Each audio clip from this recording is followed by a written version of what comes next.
Hello and welcome back to Perspective Podcast with myself, Jess, and Millie. And today we're here with our special guest, Tom. Tom, if you want to introduce yourself. Okay, hello there. My name's Tom Hurford. I'm a senior lecturer here at NTU.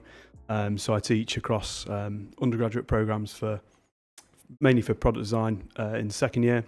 And then I lead a module which is shared by all three courses, the BSc product design, the BA product design, and the BA furniture and product design. And I've just recently completed a module for the postgraduate, which is a MSc and an MA in product design. So what draws you to design history? So how did I get, I suppose to slightly rephrase your question, it's sort of how did I get into design history? And fortunately, when I did the BA furniture and product design course here at NTU, there was a dissertation component as there is now. But back then, it did have perhaps a little bit more of a design history flavour because of the people that ran the course, ran the modules, should I say. And I, sort of gelled with that aspect of it quite well. I'd always enjoyed design history, probably right from school.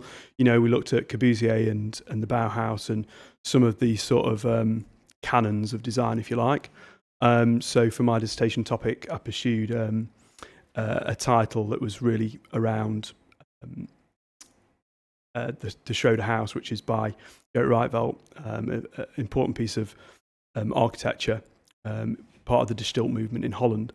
And that took me to Holland. I took a flight out there from East Mids when they used to fly direct to Amsterdam, and I went and saw it in person.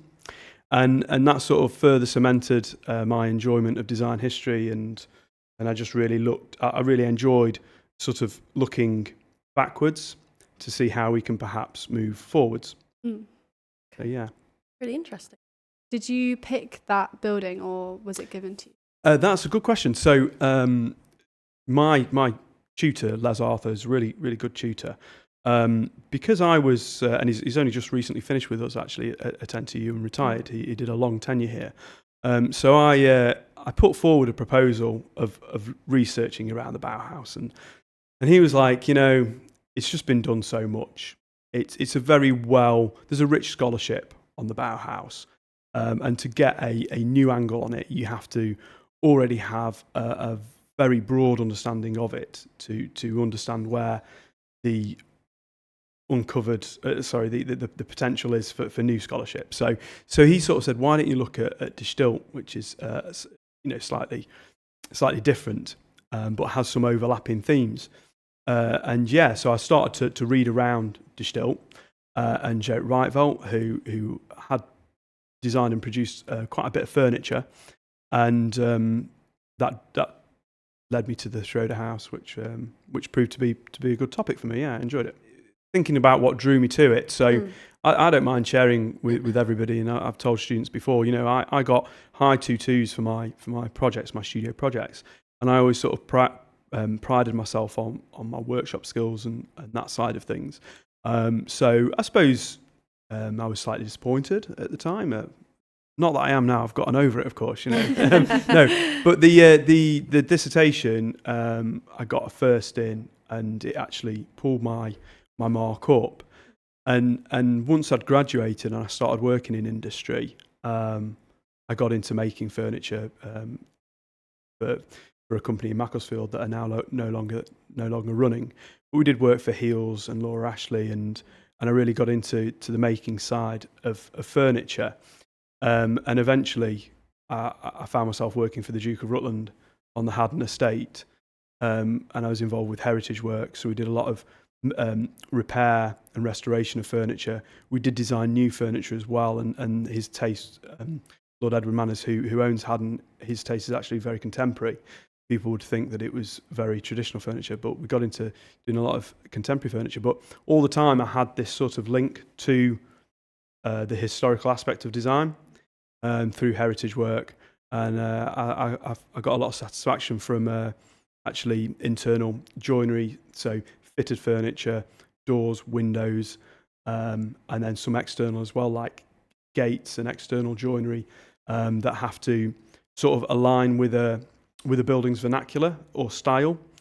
So, when you approach a building, it's quite easy to overlook that there will have been a lot of consideration into the gate that demarks the boundary of the property, or you approach the front door, and that says a lot about the owner, but also the style of the building. So through that work, I started to sort of reconnect with design history, and I started to think, well, maybe I could do a master's in design history. But when I looked into that, there was only a few courses. There was, and there still is only a few courses. It's quite a niche, which I suppose in the spirit of masters is, at a master's level is a good thing, because it should be narrowed and focused. So there was one in Brighton, which was too far away.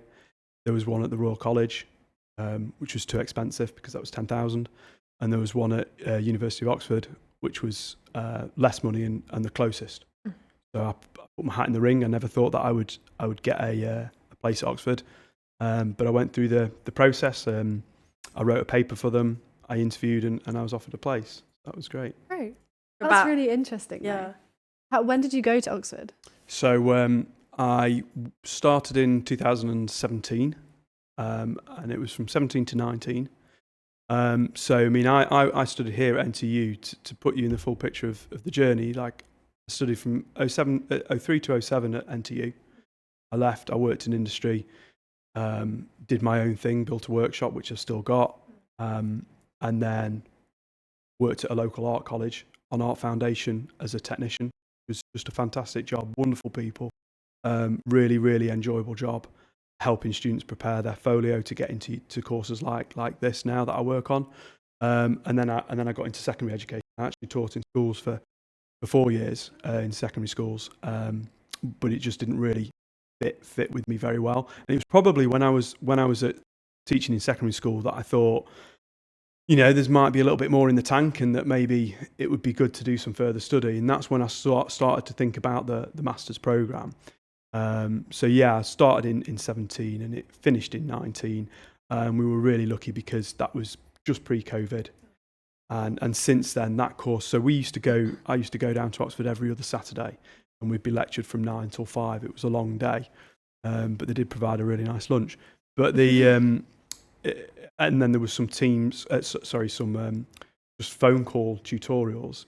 And since COVID, that course is now totally online, which I think is a real shame, because as part of the course, when we used to stay in Oxford, we had a couple of walking tours on talking about architecture. So we had a guy called Professor Jeffrey Tyack, who was like an expert in architecture, and there was massive value in just being in Oxford and enjoying that experience, and also sort of the networking side. I met some really fantastic people who were very generous with their knowledge and feedback, and they've become firm friends. So there's a lot in there in that journey, and how that course has changed and how COVID has impacted that. And it seems we can't have any conversations these days without COVID rearing its ugly head. But it has been impactful, and you see it with courses like that. Yeah, it's such a shame that doesn't happen anymore. Because you say you flew out to see the building for your dissertation, and being in Oxford, you'd think that's kind of an essential part of it. It's such a historical place.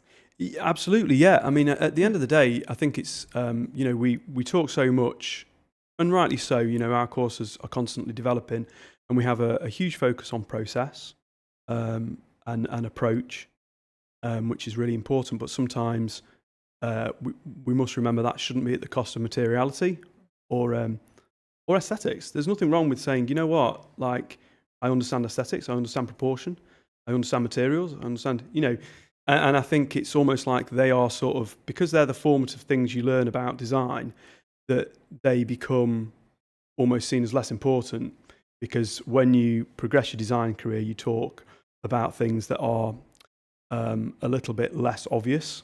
Yeah. We talk about socioeconomics or geopolitical landscapes and how they affect products, because it's almost a given that materials and processes are understood. But I think it's absolutely essential, like you just said, if you're looking at researching a particular building or a particular object, you've got to see it, you've got to touch it, you've got to feel it, you've got to experience it. crucial. Absolutely. Do you think more should be done to educate student designers on design history? I think that's a really important question. I think, like I touched on earlier, as courses develop and the industry develops, I think it's really worrying, and I think design history can be overlooked or seen as not having value. Now, obviously, as a design historian and having been through that course at Oxford, I have a stance on it, which is very pro design history. But I think to give you an example of its value, we were taught to really sort of pay attention to all designed objects, and the more common trope in courses, in design courses, when in relation to history, is that you look at design canons. So you look at people like Dieter Rams, Mies van der Rohe, Le Corbusier, Marcel Breuer, Bauhaus, arts and crafts, and you look at these key people, and that's really, really important because you can put together a timeline of what happened and why it happened, and that is important. But what our course did at Oxford encouraged us to look at perhaps the unsung hero, or perhaps widen our gaze to take in everything and anything. Okay, I can give you an example. So as part of the master's programme, we were asked to write an essay on an object, and we were encouraged to find that object in a local museum. So I went to my local museum in Buxton and chose a brooch, and this brooch was made of black Ashford marble, and it was inlaid with lots of other coloured stones, and it was designed and made to commemorate Queen Victoria's death. So it's a piece of mourning jewellery, which was very fashionable at the time. And further research sort of led me to find that it was designed and produced by a guy called Sealand Wright, who was a Jewish jeweller working out of Sheffield. So that to me was peculiar. We've got a Sheffield jeweller who has a shop in a well-known jewellery quarter in a well-known metalsmithing city. Why is he suddenly in Buxton?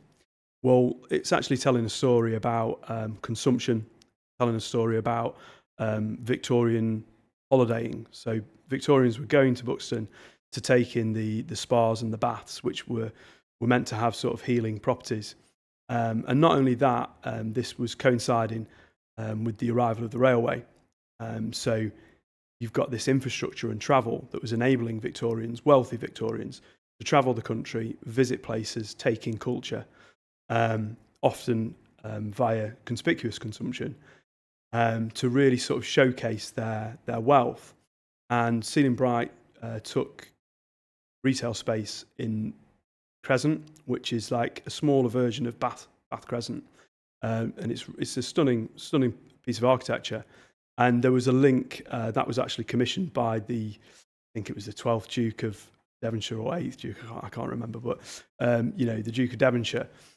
So for a wealthy Victorian to travel on the train, this new mode of transport, cover great distances very quickly, arrive in Buxton, take in this architecture which is linked to peerage, and then purchase a piece of mourning jewellery that supports, the death of your queen, is really, really interesting. And it tells us a lot about not only just the materiality of the object and the skill and the craft, but also why we're, consumption drivers and how people are connecting and engaging with stuff, right? And that, I think that has tremendous value that goes way beyond just the materials and the process of something. And to fully appreciate all of that and what products mean to people, we have to see that play out, and therefore we have to look backwards at the past. Another great example is like, because of the age I am, I grew up in the mid-90s, you've got Cool Britannia, Oasis, Blur, and that era produced a certain type of product as well. And it's only with the fullness of hindsight and time passing can we look back at that and unpack it in terms of the politics and the state of society at that point. So I think design history has a tremendous value for designers, young designers today, to look back and unpack why things came to be, so that when they design products, they have this wider understanding of how politics and socioeconomics feed into the design of an artifact. Brilliant.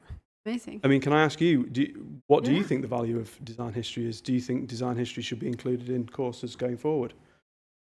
I think so. I think I've missed out on that a bit, I suppose. I feel like the story behind the products is really, like, the narrative behind why they were made in the first place is really important. And I think we celebrate that in products that are made now, but I don't think that it's the same sort of storytelling for like iconic products or just I don't know, any of them. I feel like, yeah, we've missed out on that. I also find it, from like a research standpoint, difficult to look back in time. I find it really easy, like especially doing the dissertation, like looking at all the sources around about now in the past 10 years, but looking back any further than that, I find it really tricky. And I think I'd really appreciate that skill to be able to contextualize what's going on like 20 years ago. I think that's really, really important to understand, if you, with anything really, but when you look at something from 20 years ago, you can have that contextual understanding. And I feel like that's maybe what missing in my education at the moment. Yeah, I think I totally agree with that. I think we're encouraged a lot to look at trends and what's coming and kind of produce some sort of product that's going to align with that and is going to be relevant and up to date. But of course, when you're looking at trends, it's only the past repeating itself in a different form or something more modern or new. But of course, it all relates back to something. And if you don't know what that is, then I feel like you can't fully create something for the future unless you've got that kind of base and understanding. And I think sometimes there's been times where I've been researching and looking back and I kind of find something, I'm like, oh, I didn't know that was where this came from or like that. And I think it does develop a unique insight into your product and your process, and it just backs it a lot more. I mean, I think as well, it should provide an extra hook for young people to get them interested in design. And I can remember for me, you know, when I was doing my A-levels, I had a really good teacher called Andrea Heitch, and she was doing about Corbusier with us, Le Corbusier, and she said, you know, you've got this building and it's big, it's boxy, right? It was the Unité de Habitation in France. And she said, you know, it's really clever because he's put it on stilts. Therefore, its footprint is not taking up ground space. You can walk underneath it. And not only that, the footprint that it would take up if it was on the ground, he's planted a roof garden on the top. Now, how ahead of its time was that?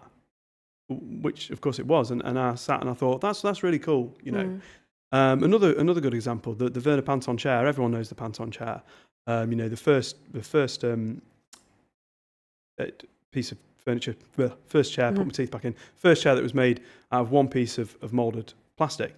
And that chair failed again and again and again and again until material science caught up with it. And that has always sat with me, and I've always reflected on that and thought, how amazing to have a design that's so forward-thinking that you've had to wait for science and technology to catch up.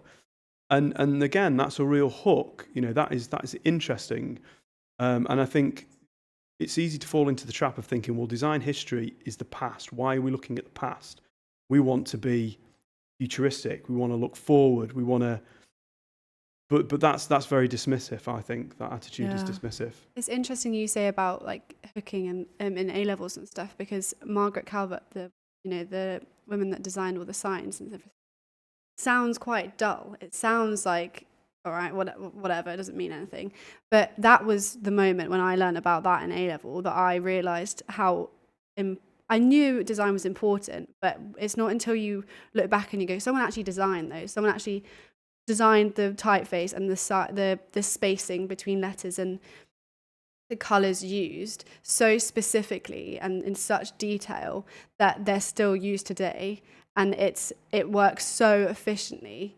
You don't have that appreciation if you don't learn about it. You just see a sign and just assume that it's always been there. You don't think about where it came from. And I think that was really important for me going forward, because I always felt like I had the desire and the drive to try and design something that had the same impact. And that's really informed my design journey, because I've always wanted to design something that is almost that invisible and that well designed that it just molds and it fits and people can use it immediately.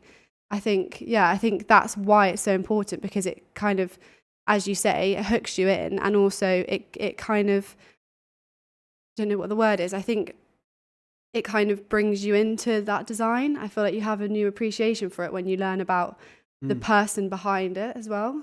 I mean, I'm glad you mentioned Margaret Calvert. I mean, I mentioned it. I don't know if it was in one of the lectures I gave to you guys, but one of my favourite designers. For those of you who don't know, Margaret Calvert designed the typeface and a lot of the road signs that are in use today. And actually, Nottingham is a really good example, because she sort of figured out and pioneered that, we read words by shape, not necessarily by letter. And Nottingham has the ups and the downs of the T and the G, and, we read that shape. So she wanted to design a typeface that accentuated that, right? And I think that is, it's interesting, because Dieter Rams, one of his 10 commandments is good design is quiet design. And obviously he's a real design canon, right? Everybody knows Dieter Rams. But that one commandment that he came up with as part of his 10 is totally embodied by Margaret Calvert, who is actually a really unsung hero, and nobody really knows her. And I think it's really a lovely skill to be able to appreciate, acknowledge, spot a piece of design that has real value, but perhaps isn't in the spotlight, or and we're in a world at the moment, I think, increasingly, where I worry that young people want to get into design because they think it's like glamorous. They want to be the rock star designer. They want the kudos of doing X, Y, and Z, when actually, product design is hard work. It's hard graft, And if you're successful, you're going to have a nice life, Middle England type thing. And if you're a design manager, you might be that bit more successful. But, what's the drive? Hopefully the drive is to improve people's lives, to make things better.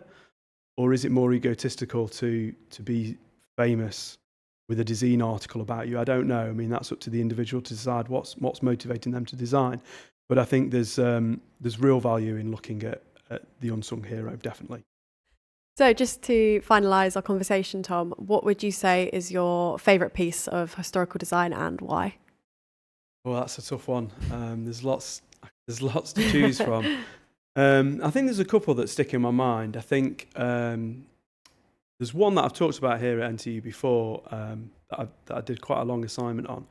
It's called the Black Prince, and it's a saw. It's a plastic-handled saw designed by Spear and Jackson, and it was designed by a guy called Brian Asquith. And there's a personal connection to Asquith, really, because Brian Asquith trained at the Royal College as a sculptor under Frank Dobson, who's a very famous sculptor.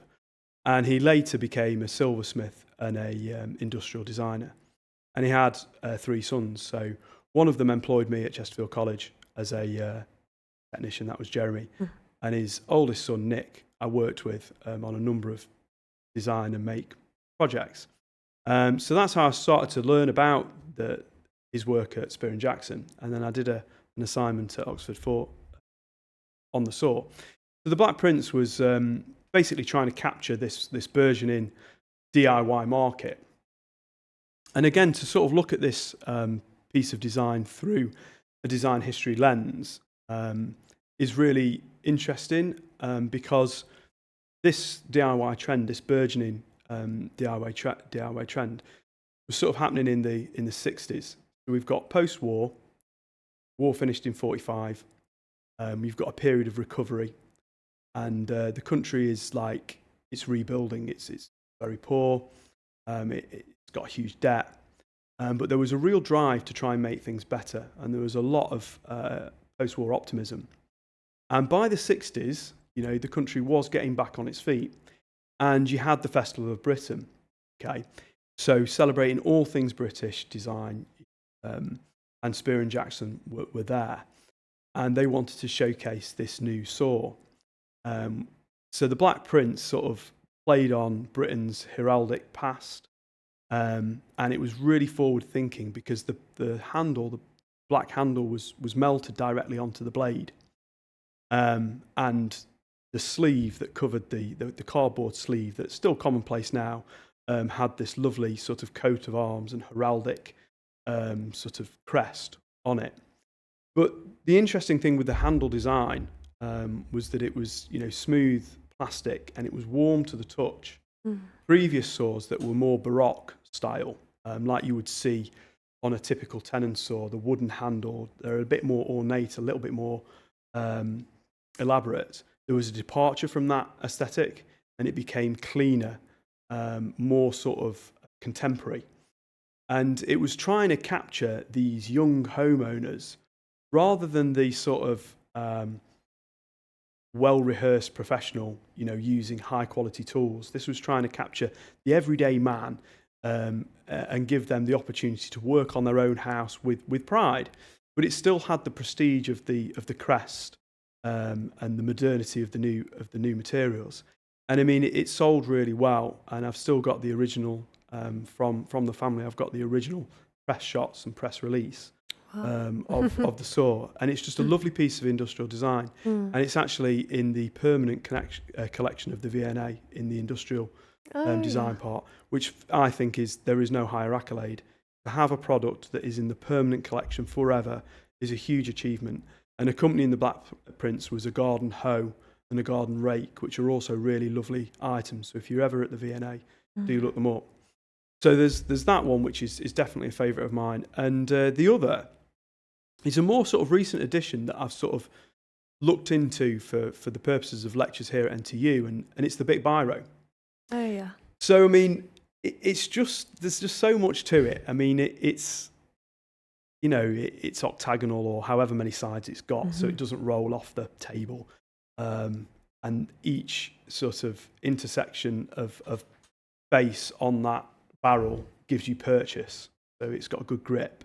It's transparent, so you can see what colour ink it is. It's transparent, so you know how much ink you've got left. It's got a colour work coordinated top, so you can glance at it if it's stood in a pot. It's got, the lapel lid. The lid's got a hole in it, so if you swallow it, you're not going to choke. Well, perhaps most importantly, is the ball in the end. That took years and years and years of development. So there's a technological aspect to it, where they're pushing materials and pushing processes. And it took a long, long time to develop.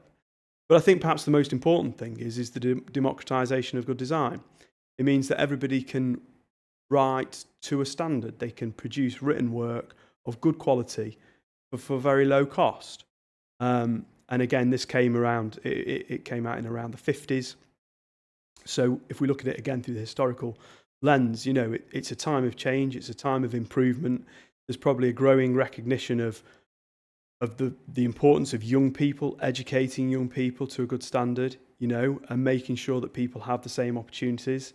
Why should it just be a wealthy young person with a fountain pen that can write in ink, So, a tremendous amount of quality there wrapped up in a very cheap product. But I ask the same question to you. Have you got a favourite piece of historical design? I do, but I don't know if, again, that comes back to our lack of education on it, maybe.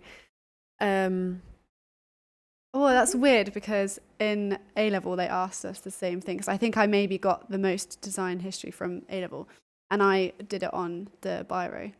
Okay. And I don't know if I'm wrong, but I'm pretty sure, wasn't it developed maybe in the war, because fountain pens exploded in the aircraft, and it was the only way that they could write. And I think that's why they developed it, is because the ink, didn't explode and didn't quite possibly. I mean, so maybe I might be wrong, but that was my Wikipedia A-level knowledge, I think. Not Wikipedia. But I mean, war. I mean, you've hit on a real crucial element of any design history course or module. How war has pushed design and prompted innovation is well documented, and there's lots and lots of really good examples. One of my other favourites is the Sten gun. If you look at the Sten gun, that was designed by this farmer who got a collection of parts that he had lying around on a farm, and he made a gun with it. Not advocating that people go out and try and make guns, but he found these found components, and it would fire a bullet and it would kill a man. And he phoned the MOD, and he said, I think I'm onto something here. I mean, he was more than just a farmer. He was an amateur engineer. He was a talented guy. And the MOD came and looked at it, and they said, this is really interesting. And they paired him with a toy maker. And the toy maker had no experience of guns or anything like that, but he was an expert in reducing components. So they paired together, and they reduced the gun from sort of 85 parts down to 52 or something. And they made these en masse, and they were known for sticking, and they weren't the most reliable, but they would kill. And that sort of helped win the day. And Penny Spark, who was actually my dissertation tutor on my master's, she's got a rich scholarship on design history, and she's got a lovely book called The History of Design. I think it's The History of Design. And it's red and white. There's some copies in the library, and that's a really, really interesting read. And it has a series of case studies, one of which is the Zen gun. Yeah. Brilliant. Have you got any further questions? I feel that we've missed out, because listening to you talk about it and learning all about these different products and how they've come about is so interesting. And I don't know, I think it makes me love design more because of the origins of how everything else has started. And I think the way that they feed into each other, and understanding, like you said, like war catalyzes a lot of inventions, but so does pandemics and things like that. Yeah. And so looking back and understanding how that can create trends is really important. One, for designing things that are relevant to today's society, but also I think for the longevity and understanding that how a trend can kind of fall flat, and therefore that product might not be particularly desirable anymore.